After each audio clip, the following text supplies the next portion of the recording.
mga kamoys, good afternoon, alas 5 dito sa hapon sa labas. Nandito ako ngayon sa Dicar mga kamoys, sa harapan sa Dicar. Nandito ako sa Minterio. I will show ang Minterio dito sa I'm here again in sa Teresa amin. Malapit sa trabahoan ko kasi mag-work ako ngayon mga kamoys. I will tell you. So that is our Dicar, our church sa baryo namin. Baryo namin mga kamoys. That is only a dorf. Dorf is like village but not village. Baryo lang mga kamoys. Maliit na baryo sa belong to Fiesen. So ito ang Minterio dito mga kamoys. So around the cemetery I will inside the cemetery pala mga kamoys. So I will photo. So dito mga kamoys wala pang nalibing. Para yun sa mga cremate na tao mga kamoys. Maybe ito kasi ito noon then ano mga kamoys, ito doon is ano din like this, walang tao. Ngayon marami ng lubing mga kamoys. Maraming libing. At saka ito ang mother sa ano ko. So doon I will photo only there. And the Dicar. Dito kaya namin pinakamalaki with 4 groups mga kamoys. So like that. So I'm going to the Dicar now. Right now. So follow me mga kamoys. I will photo me. I will photo me and I will going also to the ito. Magtrabaho ako ngayon. Today is Sabado mga kamoys. Pero late na ako nagpunta kasi late na ako nag-start. Never mind. I'm free until Monday. Monday is Carnival in Dolken. Magpunta din kami mga kamoys. At saka manihapon kami sa isang friend. Giimbita kami. So ito ang gripo dito mga kamoys.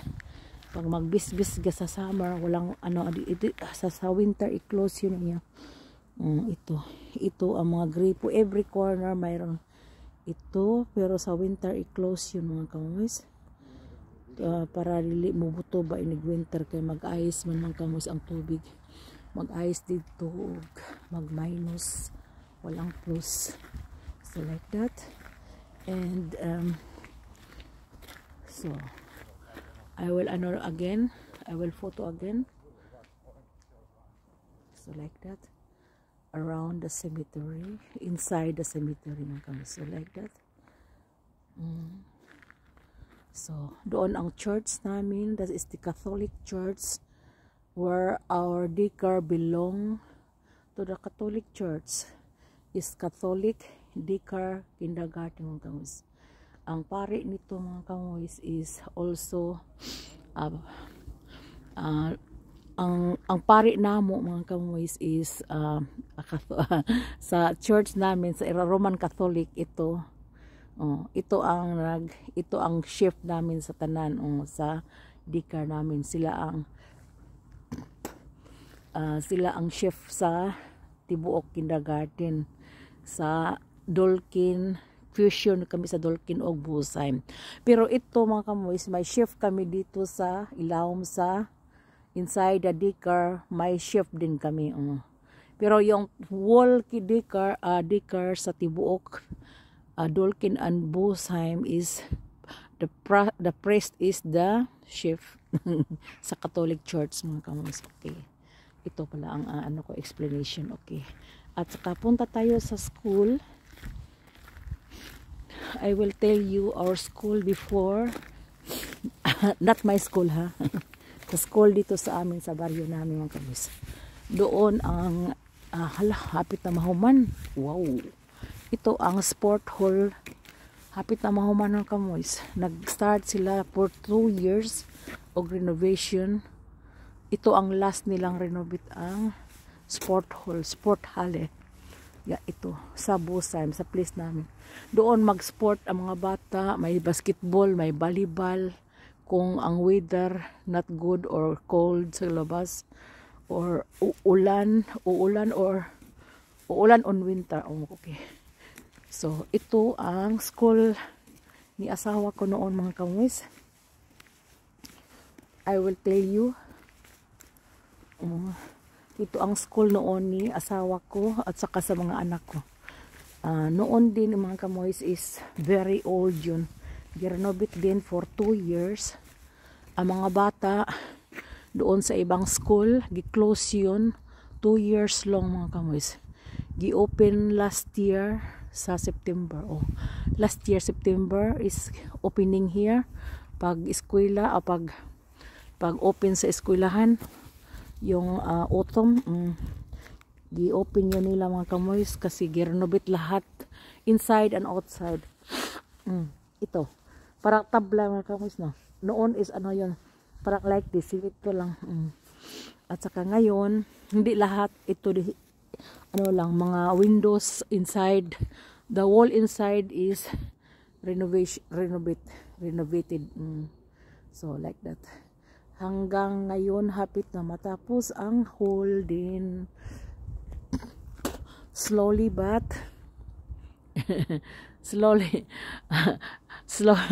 ano yon, hinay basa sa kanunay mo na giingon mga kamoys. Slowly but always. At saka doon ang church at ito na naman ang harapan sa daycare namin. I will show you ito sa basura, yung itim. Alagi palabas na nilang basura para sa Monday para yung kukunin mga kamoys. Monday is basura, basurang itim. At saka doon ang aircon, not aircon mga kamoys. Ito ang heater sa nag-produce ng heater sa ilalim sa daycare mga kamoys. I will tell you yung heater namin for winter only ha. We have no aircon in summer kasi malamig dito, not so very hot like Philippines, but mainit gihapon pero i-open lang ang mga doors at windows kung mag summer. Pero mag winter mga kamoys, we need like that heater. Ito ang modern, the very modern heater in here sa labas na mag-produce ang hangin mga kamoys. Noon sabi nila is gas, sa amin gas mga kamoys, but that is an pump air heater mga kamoys. Inside gilubong ang mga wirings o mga steel para sa heater ilalom sa sahig. At saka I will show you pala di ay mga kamoys yung backyard doon sa kilid-kilid namin. So dito maganda ang mga kahoy-kahoy. Ang kahoy dito mga kamoys wala pang dahon kasi winter pa. Sa ano na siguro mga Mayo, mga Abril, guguho na yung mga dahon. Pero mayroong mga allergy na mga kamoys. Inyo allergy? Yung mag-hotsi tayo na yung guguho ang mga dahon o ito mga kahoy ba? Guguho na ang mga dahon. Pero yung doon mga kamoys hindi na ano ang mga dahon. Stay sila yung sa ilalim sa cemetery. So ang border nito, ito ang mga tanim between sa ano namin sa cemetery at saka sa daycare namin. Tingnan nyo. Ito ang border yung may tanim na mga laos na tungod sa winter, nga brown mga kamoys. Pero hindi sa natanggal ang mga mga dahon kasi not so very cold, no? At saka ito ang playground. Hanggang likod mga kamoys, playground yun. At saka dito, kahoy-kahoy na may doon may parang rat and mouse, mouse and cat, magdakop-dakop doon sa ilalim, ilalom sa bungtod. Maganda dito, ito swing sa mga bata. Ganda mga kamoys, yung pag-opening dito, maraming tao dito, punong-puno, kasi may misa dito sa gitna. At saka, punta na ako mga kamoys. I will get inside to clean. Kasi hindi ko nililisan. I will tell you, hindi ko linilisan sa my last linis dito is Wednesday. Ngayon is Saturday. Kasi Wednesday mga kamoys is may carnival sila, carnival, yung may disco sa mga bata at saka linisan ko pagkatapos. Hindi naman dumi kasi hindi sila lalabas at saka nagdisco lang sila mga kamoys. Nagring ang nagring ang siya mga kamoys. Magring yun ang doon,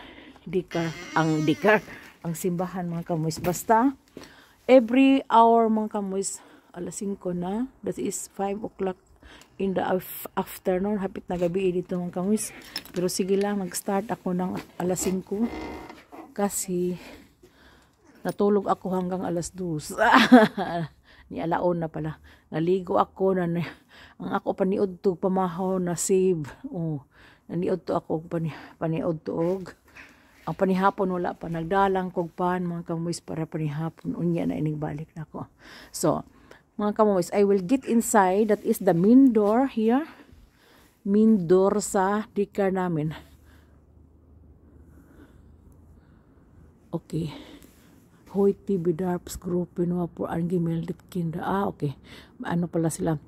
Ano dito mga kamoys, pag may fashing dito, fashing. Fashing is carnival, kanang may dito months every year. We will celebrate ito mga kamoys. Ito ang mga decoration nila. Carnival is fashing. Ang mga bata sa Monday, sa the next baryo sa amin, malaki-laking baryo, not city, may parade mga kamoy sa mga sa magpashing ba. Ang mga bata mamunit og mga may mangitsa nga ang mga wagon is dili wagon na yung mga dagkong auto ba ang ila decorationan murag sa ato pa sa sinulog murag sinulog sa ato mga kamoy sa Pilipinas nga, pero mangitsa lang og kuan diri kanang kindi. Mangitsa og kindi ang mga bata ang gagmay tagaan sila gid mga kamoy. Grabe. Very kuan gyud ang ilahang carnival dito. Noon mga malaki mga chocolate ipangbigay, mga laruan sa bata, mga household chores nga gamit ipang-itsa nila mga kamoys ba. Mamunit din ang mga tao. So dito mga kamoys lang ako there's a big carpet before you enter. So that is the main door and that is the big carpet here. Kung ang imong tiil, ang imong sapatos very dirty, but not allowed to get inside with your shoes mga kamoys. Kailangan you have to leave the shoes here in the lobby. Ito, tingnan niyo. Schuhe ausziehen, leave your shoes. Yeah. Kung sa German Schuhe ausziehen kanang ang imo kuno shoes ba kanang hubuon sakto dai sa hubuon niya kani mo isuot kog may visitor mga kamoys parang doktor no og ang mga trabahante kami mga kamoys ito ang mga house slippers sa mga trabahante dito lahat. Ito ang sa akin nandoon sa baba dalawa para panglabas yun at sa pangilalim. So like that mga kamoys, ang mga shoes dito maglaray mga house slipper. So before you leave your shoes before you enter, heißt das. Schuhe ausziehen. So no shoes, you get inside but no shoes, leave your shoes outside here in the lobby mga kamoys. Ito i-carpet ko lang, i-vacuum ko lang dito mga kamoys. No need to punas. That is a rugs nga hait-hait mga kamoys, pero makatama kag tae mga kamoys ay lang itunob din ni leave your shoes outside because it's very strict. Ako naman ang problema mga kamoys kung mabaho or ang mga taga-daycare. So dito ang inside sa pag-enter after sa lobby. Ito ang lobby. So ito ang the very longest lobby hanggang dulo. Yung dito mga kamoys, yung mga windows dito, may magpunas itong extra every 3 months. Every 3 months. So, for example, nagpunas sila before Christmas. So, sa Christmas, October, November, December, O sakto dahil January, February, March. Sa March na po mga kamoys. O every 3 months nga. So dito lang ako mga kamoys at saka mag-start na ako ngayon. Herzlich willkommen is welcome heartily. O siguro na. In German. Welcome heartily. Herzlich willkommen. Welcome heartily. O the welcome. Mo na siguro mga kamoys. Heartily welcome. Sakto dahil na. And basta kay ang German Bitushua Osin we're spilling up the board. Mo di ay na. Please leave your shoes or please shoes kanang tanggalin ko na lagi ang shoes kay magduwa sila sa sahig ang mga bata para dili magka dirty. Sakto lagi di ay. Please leave your shoes and we're playing in the floor. Floor. Yeah, yes. Ote mga kamoys, ito lang ang ano ko. Ito lang ang ipaano ko sa inyo. And have a nice weekend po. Have a blessed weekend. And likes me mga kamoys and subscribe me mga kamoys. Ito na ang mukha ko ngayon. Nandito na ako at saka nakaligo mga kamoys. Ito na ang mukha na sa akin at saka punta na ako sa ilalim mga kamoys. Start na akong trabaho ha. At saka thank you for watching. Have a blessed Saturday po. Or a blessed weekend po.